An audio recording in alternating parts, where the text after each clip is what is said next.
নমস্কাৰ বন্ধুসকল, ধ্ৰুৱজিৎ টিপছলৈ আপোনালোক সকলোকে স্বাগতম জনালোঁ। সো বন্ধুসকল, আশা কৰিছোঁ আপোনালোক ভালে আছে। তো বন্ধুসকল, আজি আমি আলোচনা কৰিম এনেধৰণৰ কথা, য'ত কি ধৰক আপুনি নতুনকৈ আপুনি যদি হাঁহ পালিব আহিছে বা হাঁহ পালিম বুলি ভাবিছে, তেতিয়াহ'লে আপুনি কি আপোনাৰ মানে কি বহুত বেছি জৰুৰী হ'ব। তো সেই বিষয়লৈ আজি আমি আলোচনা কৰিম। কিয়নো ইয়াৰ আগত দাদা এজনে মোক সুধিছে হোৱাটছআপত যে অলপ পাৰিলে ভিডিঅ' এটা বনাই কৈ দিবা যে নতুনকৈ হাঁহ পালিব লাগিলে কেনেকৈ কি কৰিব লাগিব। তো চাওক, পোনপ্ৰথমে আপোনাৰ ধৰক আপুনি পানীটো লাগিব। এনেকুৱা ধৰণৰ আপোনাৰ আমাৰ যেনেকৈ এইটো ফিচাৰী আছে, এইটো সৰু ফিচাৰী, আমাৰ বহুত ডাঙৰ ফিচাৰী নহয় বাৰু। ইয়াৰ আগৰ ভিডিঅ'বিলাকতো মই দেখুৱাইছোঁ আপোনালোকক। এই ফিচাৰীটো যিটো আছে, এই ফিচাৰীটোত আপোনাৰ প্ৰায় যদি মই এতিয়া আগতে হাঁহও দিব পাৰোঁ ন, ইয়াত মিনিমাম আপোনাৰ 1000 হাঁহ মই ৰাখিব পাৰোঁ এইখিনিত। আৰু আমাৰ সেইফালে আৰু এটা আছে সেইটো চাইডে আমি দিয়া নাই কি কাৰণত, তাত মাছ আছে আৰু ইহঁতে দিলে মাছৰ মানে অলপ ক্ষতি হয়। তো এতিয়া ইয়াতে ৰাখিছোঁ এইখিনি। আৰু মোৰ এইটো হ'ল মুৰ্গী ৰখা ঘৰটো। আৰু আমাৰ এই ঠাইটো আপোনাৰ একদম খোলা ঠাই হয়, ডাঙৰ গছ ইয়াতে ক'তো নাই।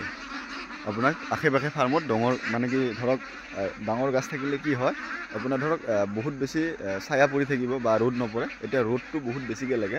আৰু হাঁহ পালিলে আপোনাৰ পানীটো লাগিব কম্পালচৰি। আৰু 2 নম্বৰত হৈছে আপোনাৰ এই ঠাইটো আপোনাৰ অলপ অহল বহল লাগিব। এই ঠাইটো যদি আপোনাৰ অহল বহল হয়, তেতিয়াহ'লে আপোনাৰ ৰাখিবলৈ আৰু এটা বেছি সুবিধা হ'ব। আৰু এনে কথা নহয়, মানে দাদাজনে সুধিছিলে যে ঘৰৰ ওচৰতে ৰাখিলে গোন্ধাব নেকি বা। তো চাওক, এতিয়া আমাৰ সেইটো ঘৰ বা সেইটো পাকঘৰ হয় আমাৰ, কিন্তু এনেকুৱা কথা নহয়। যদি আপোনাৰ পিছৰ পিনে ঠাইটো যদি অলপ বহুত বেছিকৈ আছে, মানে আমাৰ যিখিনি ঠাই আছে প্ৰায় এইখিনি ঠাইত আপুনি ধৰক 500 প্ৰায় মোটামুটি 1000 মান আপুনি ৰাখিব পাৰে।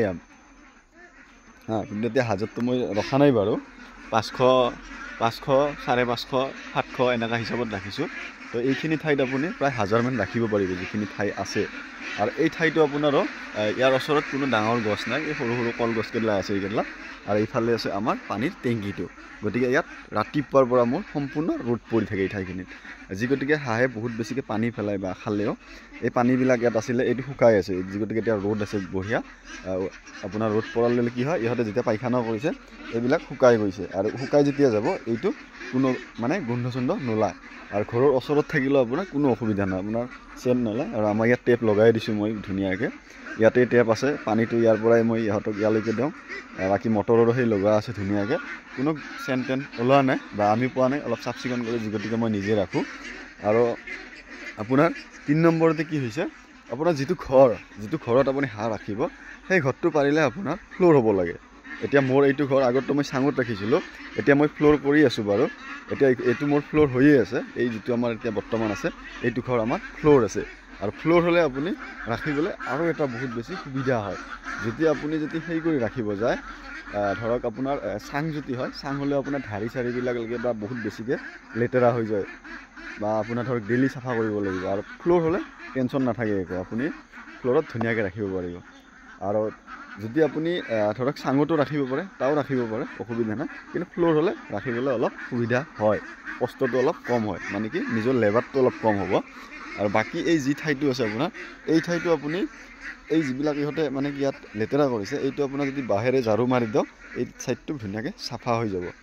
আৰু ইয়াত ধুনীয়াকৈ আমাৰ ফিচাৰীটো এইটো লাগি আছে গুৰিত। আৰু যি মাছ আছিলে ইহঁতে খাইছে, যি মাছ আছে। আৰু হয়তো কিবা ডাঙৰ চাঙৰ মাছ আছে। আৰু যদি এনেকৈ ফিচাৰীটো আপোনাৰ কি আমাৰ এইটো বেছি দ নহয়, মানে কি ইয়াৰ তলত ধৰক আপোনাৰ মিনিমাম 11 ফুটমান হ'ব চাগে এইটো ওপৰৰ পৰা। আৰু এইটো এতিয়া আমি এইবাৰ মাৰিমেই, যি গতিকে মই ফাৰ্মিংখন বনাই আছোঁ এতিয়া।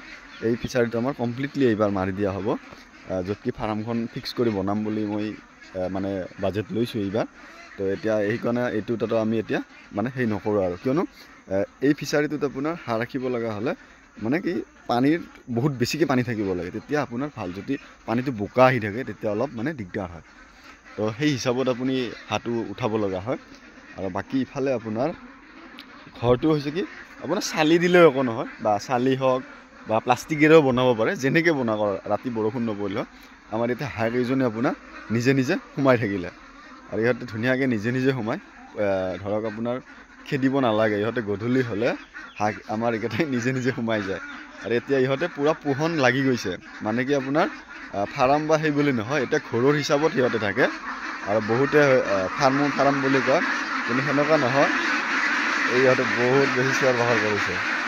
আমাৰ ইহঁতে আপোনাৰ একদম ঘৰৰ নিচিনা থাকে আৰু এই ঘৰটো আপোনাৰ যদিও হাঁহখিনি ডাঙৰ হৈছে এতিয়াও আপোনাৰ চাব তলত আমাৰ শুকান হৈ আছে কিয়নো ৰ'দ পৰি আছে আৰু এইটো মই দিছোঁ মতাকে দিছোঁ গতিকে এই পানীটো আপোনাৰ সিহঁতে নাপায় এতিয়া সুন্দৰ মানে শুকান হৈ আছে আৰু সিহঁতে থাকিবলৈ এতিয়া বহুত বেছি ভাল পাইছে আৰু ইহঁতৰ মানে বঢ়িয়াকৈ পোহনটো লাগি গৈছে আজি গতিকে খাদ্যটো মই আপোনাৰ মলৰহে দি আছোঁ আৰু ছেকেণ্ড আপোনাৰ ধৰক এনেকুৱা কথা আপোনাৰ 3 নম্বৰটো গ'ল এইবাৰ আছে আপোনাৰ 4 নম্বৰত আপুনি কি কৰিব লাগিব ধৰক আপোনাৰ নিজে আপুনি ফাৰ্মখনত লাগি থাকিব পাৰিব লাগিব মানুহ এজন লাগি থাকিব লাগিব নন ষ্টপ আপুনি ক'তো যাব নোৱাৰে বা ইহঁতক যিখিনি মেইনটেনেন্স কৰিব লাগে আপুনি নিজে মেইনটেনেন্সটো কৰিব লাগিব তো বন্ধুসকল হয়তো আপুনি যিখিনি হয়তো বহুত আৰু ক'ব গ'লে বহুত দীঘল হ'ব গতিকে ভাগ কৰি হিচাপত আমি আলোচনা কৰি থাকিম তো বন্ধুসকল আজিলৈ মানে আকৌ এটা ভিডিঅ'ত লগ পাম বুলি আশা কৰিলোঁ ধন্যবাদ